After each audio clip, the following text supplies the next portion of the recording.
खेला तो अभी शुरू हुआ है। प्रेम कुमार जी। जी जी, शुक्रिया राजीव जी।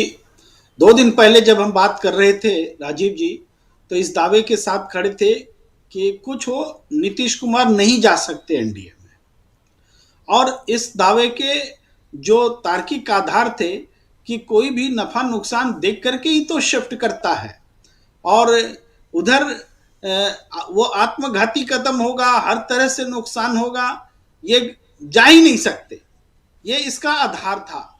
और लेकिन फिर भी मैं गलत हुआ, और मैं गलत हुआ तो इसके लिए इंडिया गठबंधन मुझे शुभकामना दे सकता है आज की तारीख में, कि भले प्रेम कुमार रोज गलत हो, और उसका कारण स्पष्ट है कि नीतीश कुमार ने जो राह चुनी है वो सिर्फ नीतीश कुमार की चुनी हुई राह नहीं है, वो बीजेपी की भी चुनी हुई राह है। दोनों ने मिलकर के एक राह चुनी है। भारतीय जनता पार्टी को अपने ऊपर भरोसा नहीं, इंडिया गठबंधन से भारतीय जनता पार्टी को पहले दिन से डर लगा, इंडिया शब्द से डर लगा। और आपको याद होगा राजीव जी, इंडिया शब्द से नीतीश कुमार को भी डर लगा था। जी, डिस्कनेक्ट हो गए प्रेम कुमार जी, लेकिन बहुत महत्वपूर्ण बात, प्रेम कुमार जी की बात यहां सुनना इसलिए इंपॉर्टेंट है क्योंकि 2 दिन पहले ये कह रहे थे प्रेम कुमार जी, हां आ गए प्रेम कुमार जी, कह रहे थे कि नीतीश कुमार शायद ना जाएं, लेकिन आज चले गए हैं। तो क्यों गए और इसके क्या कारण हो सकते? कारण ही नहीं बल्कि अब आगे जो कह रहे हैं तेजस्वी यादव, जो ऐलान कर रहे हैं कि खेला अभी बाकी है, क्या खेल हो सकता है प्रेम कुमार जी? देखिए, मैं तेजस्वी यादव जी के बयान पर आता हूं, थोड़ा सा अपनी बात पूरी करते हुए आता बिल्कुल हूं। प्लीज। तो जी, मैं ये कह रहा था कि बीजेपी जिस तरह से इंडिया शब्द से उनको दिक्कत थी, president of Bharat, prime minister of Bharat पर उतर गए थे, इंडिया से ही डर लगने लगा था। आपको याद होगा जब इंडिया नाम तय किया जा रहा था तो सबसे पहला विरोध भी नीतीश कुमार ने ही किया था। नीतीश कुमार को यह अटपटा लगा था कि इंडिया नाम है। तो एक बहुत एक अजीबोगरीब किस्म की बात हो रही है, बन रही है कि नीतीश कुमार का जो इंडिया में रह करके जो उनका तरीका था, वो तरीका कहीं ना कहीं बीजेपी के लिए काम करने वाला था, जो हम देख नहीं पा रहे थे, यानी बीजेपी के एजेंट के रूप में वो इंडिया में बैठे थे। ये अब यही बात बीजेपी भी सोचेगी, क्योंकि वो अविश्वसनीय हो चुके हैं कि ये नीतीश कुमार कहीं इंडिया का एजेंट बनके तो बीजेपी में नहीं है। ये बीजेपी में भी सोचेंगे क्योंकि ये इनकी विश्वसनीयता खत्म हो गई है। अब इन्होंने, अब ध्यान दीजिए, उस दिन बीते दिन चर्चा में याद दिला रहे थे, मुझे याद आ रहा है शायद प्रशांत टंडन सर ही याद दिला रहे थे कि मध्य प्रदेश में जेडीयू क्यों गई थी चुनाव लड़ने के लिए। भाई ये तो इंडिया का ही नुकसान कर रही थी, कांग्रेस का ही तो नुकसान करे, तो उनका तो कोई भला होने वाला नहीं था। यानी उनका प्री प्लान चल रहा था जिसको समझ नहीं पा रहे। अब बिहार समीकरण को तय करने के ख्याल से, सीट शेयरिंग के ख्याल से सबसे आसान बिहार, पहले भी मिलके गठबंधन हो चुका है, पूरी केमिस्ट्री ठीक है, सबसे आसान बिहार, और सबसे मुश्किल बंगाल, यही स्थिति रही है। तो सबसे आसान बिहार है, ये मैं नहीं कहता, ये केसी त्यागी बोला करते थे कि सबसे आसान बिहार है हमारा, तो हो चुका है सीट शेयरिंग। लेकिन सीट शेयरिंग फिर भी ऐलान नहीं हो पा रहा था क्योंकि नीतीश कुमार ही वो मीटिंग होने नहीं दे रहे थे, क्योंकि उनके मन में कुछ और चल रहा था। अब देखिए, पश्चिम बंगाल में नीतीश कुमार तृणमूल को लेके आए, आम आदमी पार्टी को लेकर आए, ये सब उनको श्रेय जाता है। लेकिन राहुल गांधी जब पश्चिम बंगाल जाएंगे तब पश्चिम बंगाल की मुख्यमंत्री ममता बनर्जी कुछ रिएक्ट करेंगी सीट शेयरिंग पर। ये इनकी अंडरस्टैंडिंग थी जिसको तब ममता नहीं समझ सकी, अब ममता समझ रही है और ममता ने अपने आप को करेक्ट किया है। वो कह रही कि हम इंडिया गठबंधन में हैं, हमारे बीच कुछ भी खटपट नहीं है। तो ये जो था, जैसे आम आदमी पार्टी का रिएक्शन था पंजाब में, अब वो भी करेक्शन करेंगे क्योंकि नीतीश की केमिस्ट्री के हिसाब से उन लोगों का रिएक्शन था।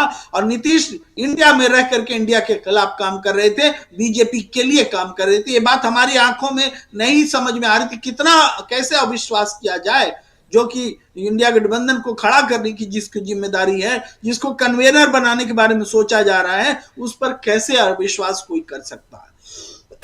इस हिसाब से अब हम जो कह रहे थे, आपने अब तेजस्वी वाले प्रश्न पर आता हूं। तेजस्वी यादव ने जो कहा कि खेला होगा, खेला होगा, इसके दो स्पष्ट कारण है। एक, जेडीयू तब महागठबंधन में आई थी जब उनको लगा था कि ऑपरेशन आरसीपी चल रहा है, जब उनको लगा था कि उनकी पार्टी को जानबूझ के हराया गया है, हमारे पीठ में खंजर भोंका गया है। आज अब वो सब कुछ ठीक हो गया, खंजर भोंकना भी सही था, हराया गया वो भी सही था, ऑपरेशन आरसीपी भी सही था, सब नीतीश कुमार को चंगा सी लगने लगा। लेकिन अब इस बार जो गए हैं, तो इस बार इनके पास कोई बहाना नहीं है। फिर भी ये मानिए कि बहाना नहीं है, तब भी हम देख रहे हैं कि ललन, ऑपरेशन ललन तो ज्यादा अच्छा रहेगा जो बीजेपी ने किया है। ये ऑपरेशन नीतीश कुमार है, जिसका बिहार में भारतीय जनता पार्टी और जेडीयू के लोकसभा चुनाव में दुर्गति होने से कोई संबंध नहीं है। उनका एकमात्र मकसद राष्ट्रीय परिप्रेक्ष्य में इंडिया गठबंधन को राहुल गांधी के आने से ठीक पहले उसकी टाइमिंग रखते हुए तोड़ने का भाव देना, संदेश देना कि, और ये जैसा कि हेमंत बिश्वा शर्मा ने कहा है कि राहुल गांधी जहां जहां से जाते हैं वहां वहां कांग्रेस का बंटा ढार हो जाता है, और राहुल गांधी जो है बीजेपी के ब्रांड एम्बेसडर हैं। ये वाला जो उनका नैरेटिव है, इस नैरेटिव को एस्टैब्लिश करने के लिए, राहुल गांधी को कमजोर दिखाने या बताने के लिए, कांग्रेस के खिलाफ एक वातावरण बनाने के लिए, अपने खिलाफ जो गठबंधन, देशव्यापी गठबंधन बन रहा है उसके खिलाफ एक वातावरण बनाने के लिए उन्होंने एक ऑपरेशन किया है जिसका नाम ऑपरेशन नीतीश है। तो ये ऑपरेशन नीतीश किया है, और ये नेशनल पर्सपेक्टिव से ये काम महाराष्ट्र में भी वो करेंगे। प्रशांत टंडन जी सही कह रहे थे कि महाराष्ट्र में भी करेंगे, और दूसरे जगहों पर भी जहां संभव हो सकता है, उत्तर प्रदेश में भी करें। भाई उनको अभी आरएलडी पर नजर उनकी बनी हुई है, हालांकि ओम प्रकाश राजभर संभाले नहीं संभल रहे हैं, वो अपनी अलग बात है, लेकिन उनकी कोशिश इंडिया गठबंधन की विश्वसनीयता कैसे कम होगी या उसका डंका पीटने के लिए पॉइंट्स कैसे क्रिएट किए जाएं, ये पैदा करने की है।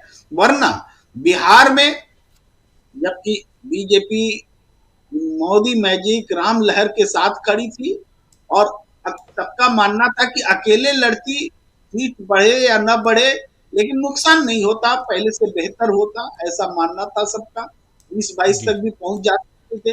लेकिन अब हालत यह है कि नीतीश कुमार जी जब जा चुके हैं बीजेपी में, तो नीतीश कुमार जी के लिए बीजेपी 11 सीट छोड़ने जा रही है, और उसका आधार है कि 5 सीट हमने छोड़ा था 2019 में, तो 5 सीट इस बार आपको छोड़ना पड़ेगा 2024 में।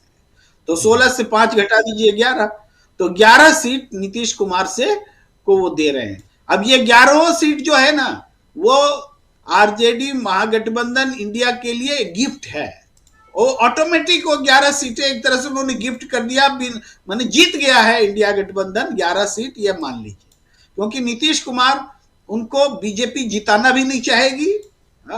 उनके कार्यकर्ता, सेंट्रल लीडरशिप की बात मैं नहीं कर रहा, वहां का लोकल बीजेपी कार्यकर्ता, इवन जैसे ऑपरेशन पासवान चला था, चिराग पासवान नीतीश कुमार को हराने के लिए, उसी तरह का ऑपरेशन चलेगा, नीतीश को जीतने नहीं दिया जाएगा, क्योंकि उनको पर्सनल खुन्नस भी लेना है नीतीश कुमार से। भाई बहुत नरेंद्र मोदी जी को तंग किए हैं नीतीश कुमार, मैं नरेंद्र मोदी जी के साइड से खड़ा होकर बोल रहा हूं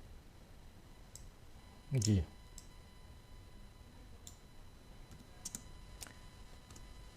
प्रेम कुमार जी डिस्कनेक्ट हो गए हैं, थोड़ा वीडियो उनका आज डाउन दिखाई दे रहा है। जी प्रेम कुमार जी, बार बार नेटवर्किंग हो रहा है। मैं नीतीश जी के तरफ से खड़ा होकर के बोल रहा हूं, बहुत नीतीश जी आपने तंग किया है मोदी जी को, नरेंद्र जी के पक्ष में बोल रहा हूं कि भाई हमारे साथ फोटो नहीं छपवाएंगे विज्ञापन का, हाँ आप खाना हमसे छीन लेंगे, अरे आपका तो डीएनए में खोट है, हम बदला न ले सके तो क्या अब मौका आया है, हम प्रधानमंत्री उम्मीदवार बनेंगे तो आप एनडीए छोड़ देंगे। वाह, अब हम देखते हैं इस भाव में अब नीतीश का सत्यानाश करने के लिए बीजेपी बैठी है। तो वो 11 सीट मिल गया इंडिया को, पहले मान लीजिए। और दूसरा भी कारण है, सिर्फ यही कारण, दूसरा कारण है कि उनको वही सीटें दी जाती हैं जहां पर कि मुसलमानों का प्रभाव है। बीजेपी उन सीटों पे लड़ना नहीं चाहती है। अब मुसलमान तो फारा बांध करके इस बार लड़ाई करने के लिए तैयार है नीतीश कुमार से। तुमने धोखा दिया है, तो नीतीश कुमार को मुसलमान तो कम से कम बिहार में वोट करने वाले नहीं है। तो नीतीश कुमार की 11 सीटों में कहता हूं वो एक भी जीत नहीं पाएंगे, ये हालात हैं।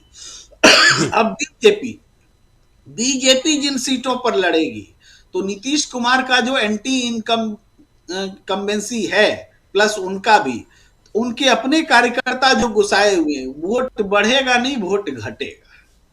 तो इस हालात में बीजेपी की भी हालत पतली हो रही है। गठबंधन कहीं से भी अंक गणित जरूर दिखता है कि मजबूत हो रहा है, लेकिन इसका रसायन शास्त्र इनको कमजोर कर रहा है हर हालत में।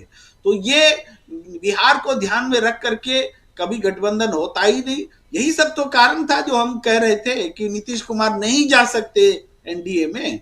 तो इसका मतलब था कि एनडीए में बीजेपी के लिए भी मुश्किल था और नीतीश कुमार के लिए भी कोई फायदे का सौदा है नहीं।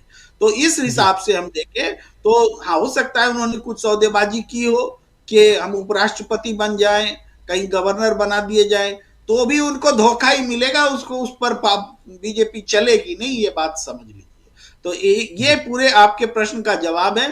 राष्ट्रीय परिप्रेक्ष्य में इंडिया गठबंधन से डरी हुई पार्टी भारतीय जनता पार्टी ने एक ऑपरेशन लोटस किया है, और ऐसे ऑपरेशन के लिए देश भर में उनकी कोशिशें चलती रहती हैं और चलेंगी भी। जी चलेंगी, लेकिन एक बहुत महत्वपूर्ण बात यहाँ उस पर भी चर्चा होनी चाहिए, जाति आधारित जनगणना, और उसको नीतीश